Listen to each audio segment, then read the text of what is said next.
Welcome to Season 2 of the Let's Talk podcast hosted by WellHouse Church, where we talk about what it's like to be a Christian Monday through Saturday, to be a person of faith in a culture against faith. So let's talk about why justice is a hard conversation to have for Americans. Yeah, let's talk about this. This is a hard conversation to have, first of all. Oh, it is. But for Americans, it seems like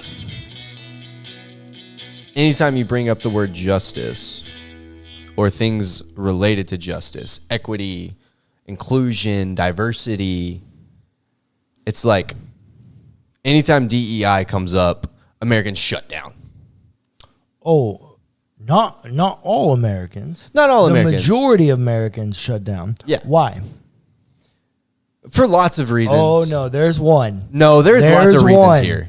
Because historically, Americans are the most privileged people on the planet, and privileged people don't care about justice because they've never experienced injustice. I think that is fair, and that is the very root problem that has created. It's the macro problem. Yeah, that is the root problem that has created a bunch of other issues. Correct. So yes, I would agree. So White privilege is a problem, real. Oh no, it's a very big problem. Make no mistake. Yeah, absolutely. And I understand my place in that as a cisgendered white male, middle class, all those things. Same. Person of faith, Christian, able-bodied. Yeah, all the. I don't know that there's a privilege box I don't check. Same. Yeah, I was looking for one. No, there's not one. I've tried to find one before. So it doesn't exist. I get that. So when we start having these conversations, people automatically start off in the defensive because most of our audience, not our audience to the podcast, but the audience to a conversation of justice are privileged people. And what they understand is because they've heard enough about the cries for justice that it will impact their life some. Excuse me. Now, here's the other problem. Naturally, when we say justice, and I'm just pointing out an observation I've had as I continue to have these conversations. I'm not necessarily saying or suggesting that I have a great solution to this problem because I don't. Yeah.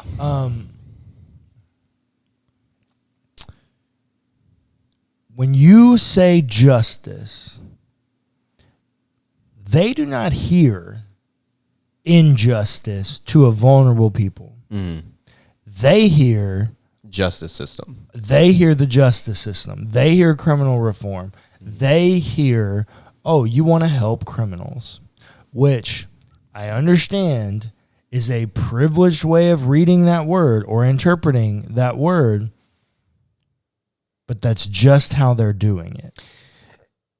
Yeah, I think that is a fundamental issue. I think in the world that we live in now, that's becoming less of a thing, but trying to change and flip the narrative is really difficult. Agreed. But people are starting to understand that this is how people are talking about this thing, whether or not they agree. Agreed. And I hope that's the case. But what I'm more so picking on right now is the fact that our culture, American culture, has dominated an entire word that was meant to be an affirmative word. Yeah. And we've turned it into something that's discriminatory and oppressive. Yeah. Because we've tied that word for our own moral obligations to our incarceration. Yeah. Which is the highest in the world per capita. And we don't talk about it as incarceration reform. We talk about it as justice reform. Correct. And it is those things. And there is an intersectionality in the way these things happen, that these people are in prison because they do start off in a worse situation. Yep. And it's unfortunate. It's very unfortunate. And I was in a seminary class. I'm in a seminary class right now, and I take it in Houston at Baylor. Obviously, Baylor is pretty progressive in their theological positions in a lot of ways. And so because of that, we have a lot of women. We have a lot of minorities. And we have a ton of black pastors in Truett and Baylor Seminary, Truett, Houston, because one of our big keynote people that like we kind of parade as a poster child of Truett, he teaches at Truett, is Dr. Ralph West, who's the lead and founding pastor of Church Without Walls, largest African-American congregation in Houston, which I don't even know how many people run through that place. But neither here nor there. Because of that, we were having a conversation about justice, something that you do in seminary classes. Sure. And someone made the comment, don't remember who it was, but in some way in passing, someone made a comment about reparations for slavery.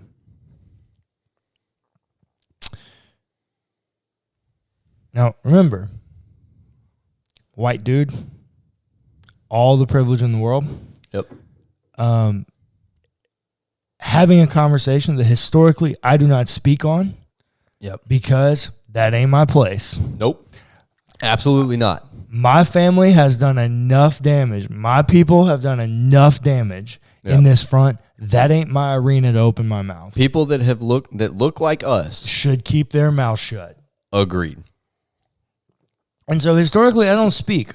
I listen very intently because I want to know this conversation, but I just don't feel it's my place to speak. I broke that rule real fast because the professor, who also happens to be African American, said, well, you can't hold people accountable for something they didn't do. And I went, oh, no, sir, that's absolutely not true. That is absolutely not true. That's exactly what Noah did to Canaan. In a way of holding, quote unquote, Ham responsible for his sin, he curses Ham's son, Noah's innocent grandson. Sure. Yeah, absolutely. Noah thought, and I'm not suggesting that that's necessarily a good thing to do, but in a biblical culture that the standard was set, that blessings and curses had generational impacts. Oh, yeah. And whoever administered them, the lineage that followed, had to deal with the ramifications of said blessing or curse. Of which we now see in American society. Oh, I'm going there. Don't Sorry. steal my thunder. Sorry. My story's not over. And so I made, and I was very impassioned about it. I was quite upset. And I was quite upset because, and this is no fault. This is just retelling the story. I'm not making up anything about it, or I'm not trying to infer any part of the story, but just the way in which it all happened and understanding this landscape. I was quite upset because the person that said reparations couldn't happen happened to be black. And so it's like, oh, well, now that somehow validates it in a way, even though I think that's wrong. So I was very impassioned. And I said, yeah, I know my family owned slaves, and I got no problem paying reparations because when I walk down the street, women aren't afraid of me because I'm white.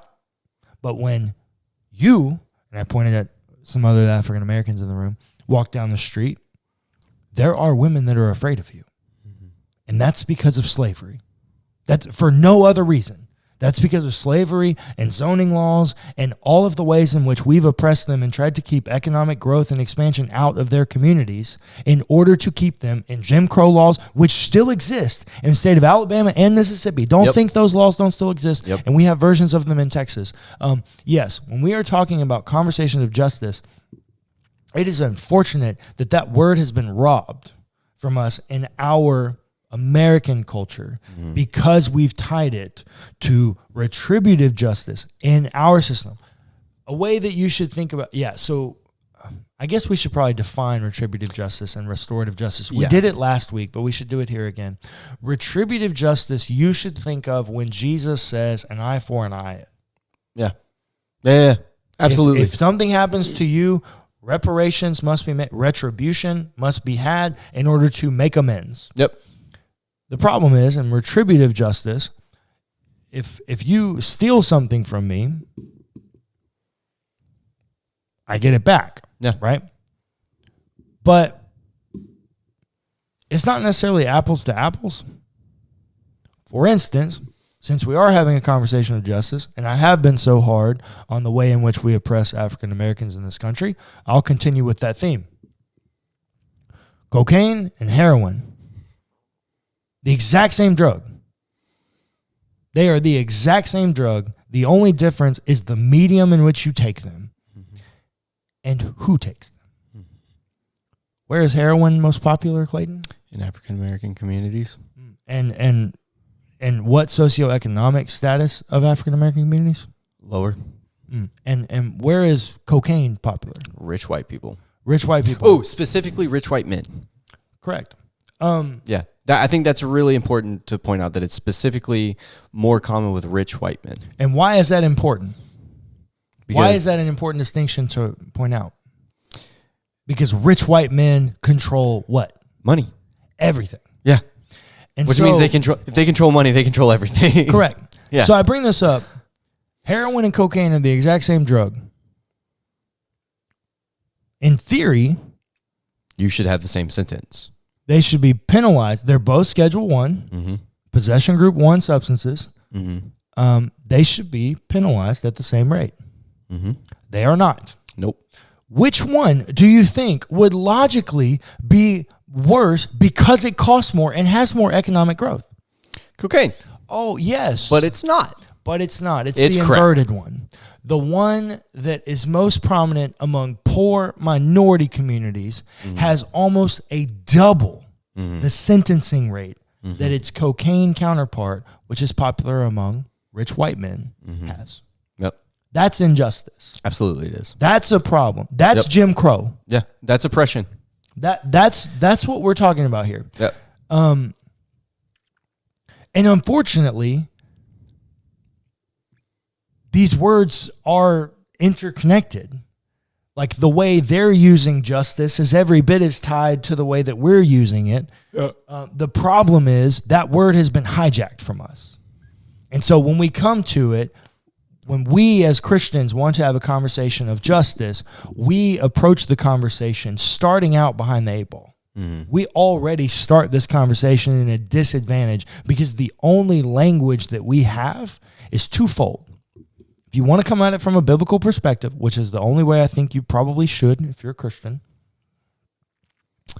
that's not true. That's not true.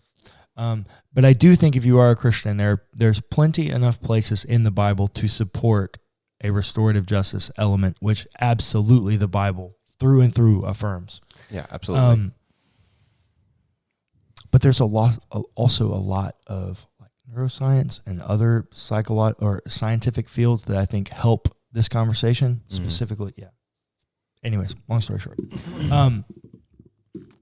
we have two words: justice and righteousness. Unfortunately, righteousness doesn't mean the same thing in our culture that it meant in that culture. Yeah.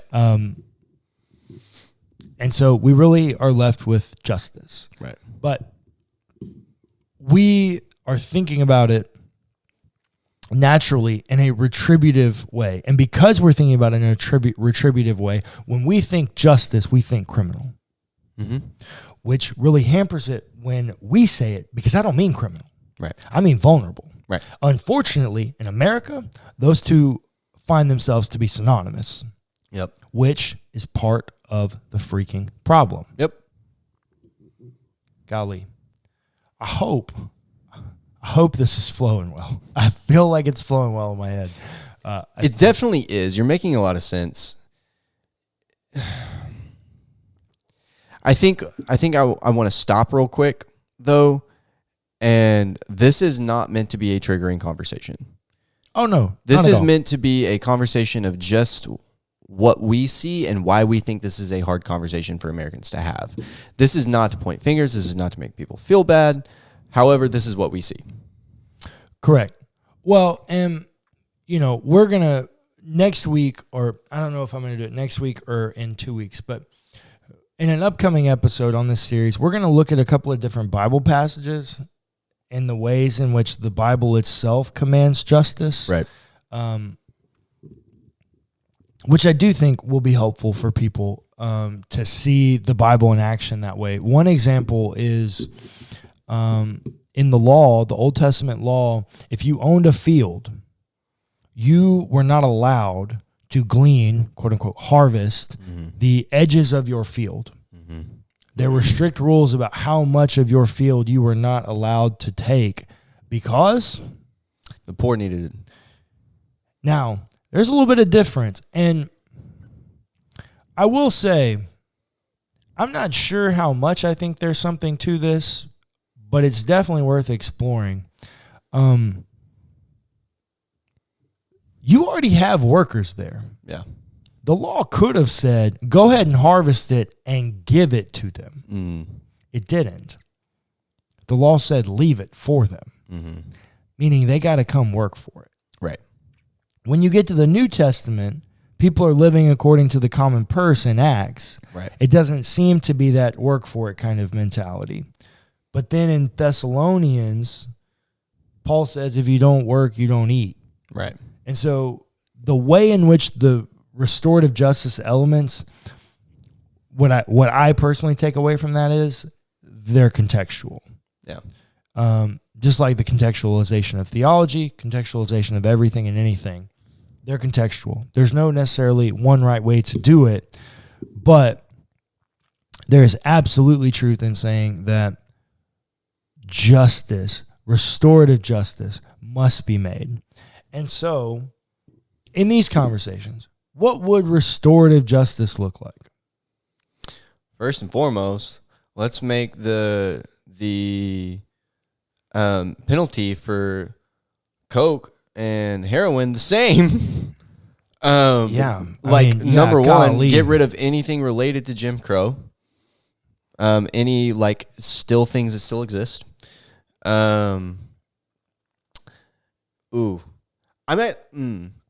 In my mind, my opinion, police reform and some extra conversations of diversity, equity, inclusion, and some conversations about implicit biases and things. I think that is something that needs to happen. That probably just pissed off a lot of people. You're allowed to be pissed off. It might have, but also, if it did piss anybody off, and this is no shade to anybody that upset.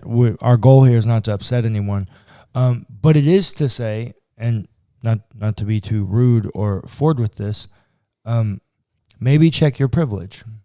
If that upset you at that rate, which I know it did probably upset some people. Honestly, at this point, if it upsets someone, they're probably not listening to our podcast. That's probably true. We have enough of a history on this place, on these podcasts of upsetting people that would be upset by that comment. But if you are that person, I would challenge you, please check your privilege. Yeah. For real, check your privilege, and not in a.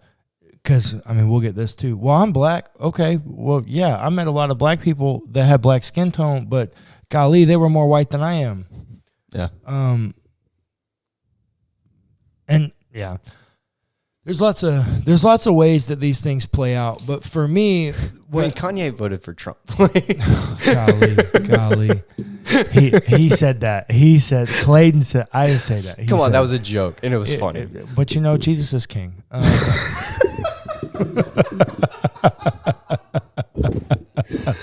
Use this gospel, buddy. Honestly, and this is part of my problem, and this is no disrespect to Kanye, no disrespect to anybody. No, yeah. But honestly, all Kanye did was just the first time somebody in the rap or hip hop community decided to use white evangelicalism tactics for marketing. That's all that was.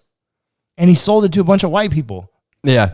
minorities and black people hate that album. It's not very. It's not well-liked. popular among black people. It's real popular among white people that are connected to church. Yeah, Yeah, in absolutely. the South. Yeah, what it is it gives the white evangelicals a free pass to listen to a secular rapper. I mean, but he's not really secular anymore. He was. He was converted. But like, it's still the guy that came out with Stronger. You know what I mean? Yeah. Like, it's still that guy. Yeah. I think, so for me, what restorative justice would actually look like, I think, number one, making sure that Schedule I drugs are all penalized at the same rate. And make it standard. Don't make this like a sliding scale. Yeah. If there was intent, you can tack on time for it. If there was if it's a violent crime, you can tack on stuff for it. If there's you can even have rates of possession with more penalty. I don't care about any of that. But every Schedule I drug should be penalized the same way. I agree. It shouldn't be based on anything else. If it's Schedule I, if it's bad enough that it's Schedule I, they should all be penalized at the same rate. Yep. But that's not restorative justice. Nope. It's just leveling the playing field. Yep. Restorative justice is the people at the top saying, hey, I'm going to give up some of my topness and give it to you at the bottom so that we can both come down and meet at the middle. Yep. So how do we achieve that when we've got hundreds of years of oppression? You start by creating hundreds of years of equity. Yeah. And it's probably going to take about that long. Like, if we're being completely honest here, our system is so screwed up. It's going to take so long to fix it. Presupposes that people want to fix it. Also does that. I was having a conversation with some people the other day, and I just made the comment that it's a white man's world. Golly. And I had some people give me some pushback. There's a song about that. It's a man's world, but... Yeah. I had some people give me some pushback and said, probably 2-3 years ago I would have agreed with you. But in the world that we live in, I don't know if I agree with that anymore because of all this affirmative action stuff. Oh, yeah. You only feel that way because you read the news, but those things actually hadn't taken mainstream where they flipped the statistics. Yes. Women are still oppressed. What I wanted to say was, or what I said was, while you are correct, this thing does exist. Not at the rate that I think this person thinks that it does. But while this thing does exist, there are still policies that have existed since our inception. I know. Go ahead. That are still oppressing minorities. And until these things change, it's going to be a white man's world. Well, there's just so many stupid things. Well, and part of it is people of power are always going to find ways to keep more power. Yep. So, do you know who Jaron Myers is? No. Jaron Myers is a comedian. He's a Christian, but I love him because when people ask him, why don't you do Christian comedy? Because he curses and all kinds of stuff. And he's like, because I'm a Christian and I love that I'm a Christian, but I'm also a comedian. And I think those two things can be independent. He's like, I hope people appreciate that I'm a Christian. I hope people appreciate that I'm a comedian.